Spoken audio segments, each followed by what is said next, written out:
ప్రేక్షక మహాశైలికి నా నమస్కారం.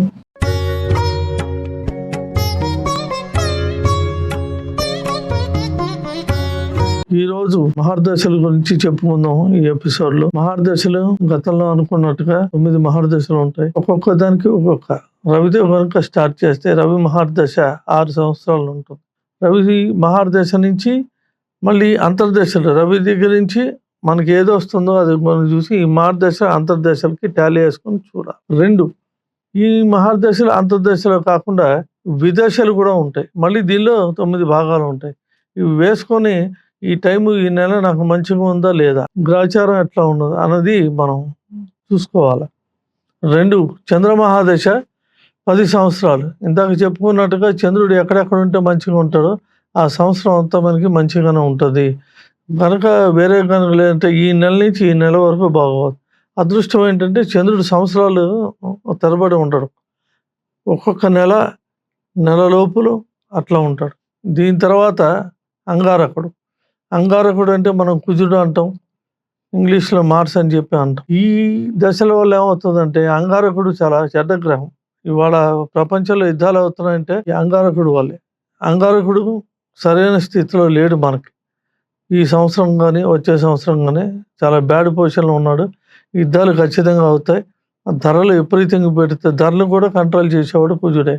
ఎందుకంటే ధరణి గర్భ సంభూతం విద్యుత్ కాంతి సమప్రభం అని చెప్పి అంటారు. ధరణి అంటే భూమికి పుట్టినవాడు.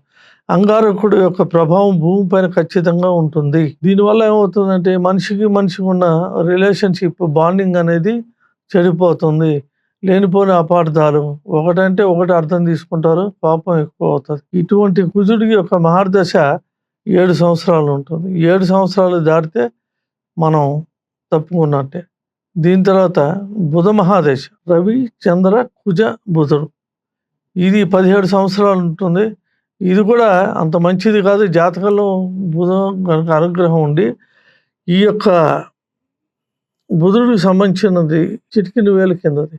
దీని నుంచి కనుక ఏ రేఖలు పోకుండా ఉండి ఇది కనుక మంచిగా ఉంటే జాతకంలో ఏం చెప్తారంటే నీది చాలా బాగుంది టైం అని. ధనానికి, చదువుకి, భాగ్యానికి కూడా బుధుడు కారకుడు. ముఖ్యంగా వ్యాపారానికి సగం కారం. తర్వాత గురు మహాదశ 16 సంవత్సరాలు ఉంటుంది. ఇది కనుక జాతకాలు కనుక అత్యంత అనుకూలంగా ఉంటుంది. దీన్ని ఏమంటారంటే హంసయోగం అంటారు. ఎక్కడెక్కడ వాళ్ళు వచ్చి మీకు సహాయం చేయటం, మిమ్మల్ని ఒక గురువులాగా భావించడం, లేకపోతే ఆప్తులాగా భావించడం, ఈ సమస్యకి పరిష్కారాలు చెప్పేవాడు ఆ టైంలో గురు మహాదశ ఉంటుంది. పెద్ద పెద్ద మంత్రులంతా కూడా ఈ గురు మహాదశలోనే పుట్టారు. తర్వాత శుక్రుడు మెయిన్ కారకుడు మీడియా. శుక్రుడు కనుక మంచి అనుకూలంగా ఉండి ఈ స్థానం కనుక బాగుంటే ఎవరికైనా వీళ్ళు మీడియాలో నెంబర్ 1గా వస్తారు. అట్లాగే వేళ్ళకి, ముఖానికి, తర్వాత ఒక వ్యవహారం కనుక నడపడానికి 10 మందిలో నీ మాట వినాలంటే కూడా శుక్రుడి యొక్క స్థానం బాగుండాలని చెప్పి అంటారు. శుక్రుడు ఒక జీవితంలో గట్టిగా ఎక్కువ కాలం ఉంటాడు, 20 సంవత్సరాలు ఉంటాడు. కాబట్టి శుక్రుడు కూడా అంతే ఇంపార్టెంట్.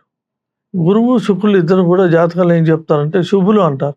గురు మహాదశ బాగాలేని వాడికి ఒకవేళ శుక్ర మహాదశ యోగం పడుతుంది. ఏమంటారంటే ఆధిపత్య యోగం అంటారు.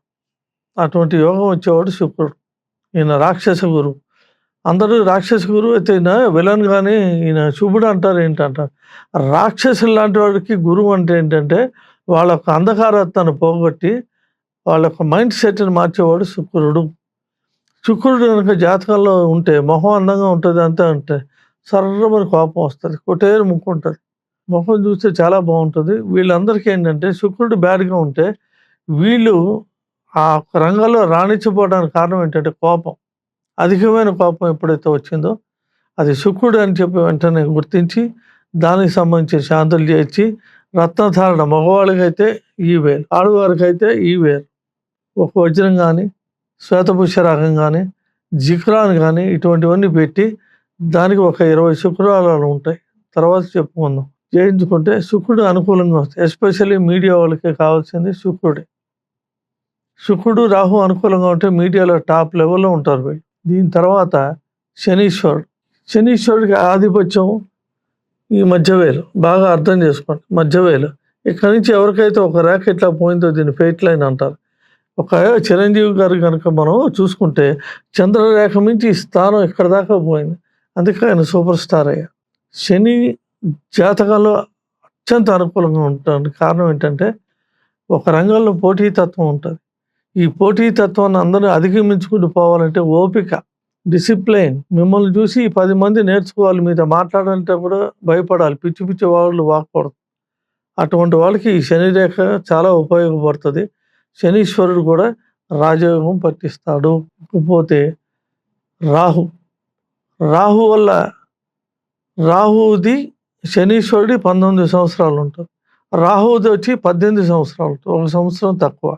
ఇద్దరికీ పోలికలు ఉంటాయి కానీ ఇద్దరు ఒకటి కాదు. ఇద్దరికీ ఫలితాలు ఒకేలాగా ఉంటాయి కానీ చాలా తేడా ఉంటుంది.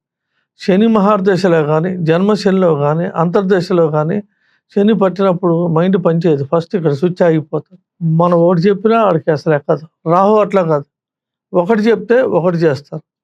నువ్వు ఇక్కడి దాకా వెళ్ళి నేను పలానా షాప్‌కి వెళ్ళమంటే అట్టించాడు సినిమాకి వెళ్ళి వచ్చిన వాళ్ళు నా జీవితంలో చాలా మందిని చూసా.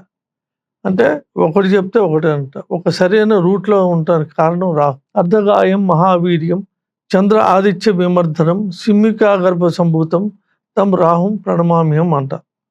అంటే శ్లోకాలకి ఎట్లా మనం అర్థం చేసుకోవాలంటే అర్ధగాయం మహావీరు మనకు కావాల్సిందంటే మహావీరుడు. మహావీరుడు ఎప్పుడవుతాడు? జాతకంలో రాహు అనుకూలంగా ఉన్నప్పుడు అవుతాడు. అది ఆయనకి కాదు అన్వయించుకోవాల్సింది మనకు. కాబట్టి రాహు అనుకూలంగా ఉంటే మంచి ఫలితాలు వస్తాయి. రాహు చెడ్డగా ఉంటే తాగుబోతు అవుతాడు ఫస్ట్ ఆఫ్ ఆల్. ఎందుకంటే మైండ్ పనిచేయదు, డిస్టర్బ్ అయిపోద్ది, ఓవర్ థింకింగ్, నిద్ర పట్టదు. ఏదో ఈ పని చేస్తా, ఆ పని చేస్తా, అది చేస్తా, ఇది చేస్తా. మన దగ్గరికి వచ్చినప్పుడు ఇది కరెక్ట్ నా ఫీల్ అవుతుంది. బయటకు వెళ్తే ఇంకోటి ఏదో చూస్తే ఇదంతా కూడా రాహు. రాహు ఎక్కడెక్కడ ఉండకూడదో చెప్తారు. అష్టమో ద్వాదశే రంధ్రే చతుర్ జన్మ సప్తమే పంచమే. ఈ 7 రాశుల్లోనూ మీ లగ్నానికి కానీ చంద్రుడి నుంచి కానీ రాహు ఉంటే ఇది మంచిది కాదు. దీన్నే కాలసర్పదోషం అంటారు. ఇంకా ఖచ్చితంగా చెప్పాలంటే లగ్నం 4వ స్థానం, 7వ స్థానం, 10వ స్థానంలో కనుక రాహు ఉంటే దీన్ని కేంద్రకాలం అంటారు. ఇది కాలసర్పదోషం ఉన్నట్లే. చాలామంది ఏమంటారంటే 10వ స్థానం మంచిదే. కానీ ఎప్పుడు రాహుకి ఆ స్థానం అనుకూలమైనప్పుడు శుభగ్రహ దృష్టి ఉన్నప్పుడు మంచిది. లేకపోతే రాహు మంచివాడు కాదు. ఇంకా ఆఖరిదైనటువంటి కేతు. కేతు దశ కూడా కుజ మహాదశలాగే 7 సంవత్సరాలు ఉంటుందండి. కేతువు కంటే ఎంతసేపు ముందుకెళ్తే వెనకేసి లాగేవాడు కేతువే. పెద్ద పెద్ద జ్ఞానులు, వైరాగ్యం చెందిన వాళ్ళు, గురువులు వీళ్ళంతా కూడా కేతు మహాదశలో పుట్టిన వాళ్ళే, లేదా కేతువు అనుకూలంగా ఉండి ఉన్నవాళ్ళే. కేతువు అనుకూలంగా ఉంటే అన్ని రకాలుగా కూడా మనకి శుభాలే జరుగుతాయి. చాలామంది భార్యాభర్తల మధ్య గొడవలు, స్పర్ధలు, వ్యాపారాల్లో గొడవలు ఇవన్నీ వస్తున్నాయంటే కుజుడితో పాటు కేతువును కూడా చూడాలి. ఇవి కనుక చూసి కేతు అనుకూలంగా ఉంటే మనం ఏ పనైనా చేయొచ్చు, ఏదైనా అవుతుంది. కేతువు కనుక అనుకూలంగా లేకపోతే మనని అచ్చ తెలుగులో చెప్పాలంటే చెమట అనే మాట వాడుతున్నారు అందరూ. అంటే ఇది కేవలం కేతువు వల్లే. రెండోది రాహు ప్లస్ కేతువు కూడా చూస్తే డ్రైవింగ్‌కి కారకుడు. ఇష్టం వచ్చినట్టు పోయి అదేంట్రా అట్లా పోతున్నావు అంటే వాడైనా ఆగొచ్చుగా అంటాడు. వాడెట్లా ఆగుతాడు? అది దానివల్ల ఏమవుతుందంటే గ్రహాలు అనేవి మైండ్ మీద, శరీరం మీద, జ్ఞానం మీద కూడా దెబ్బ కొడతాయి.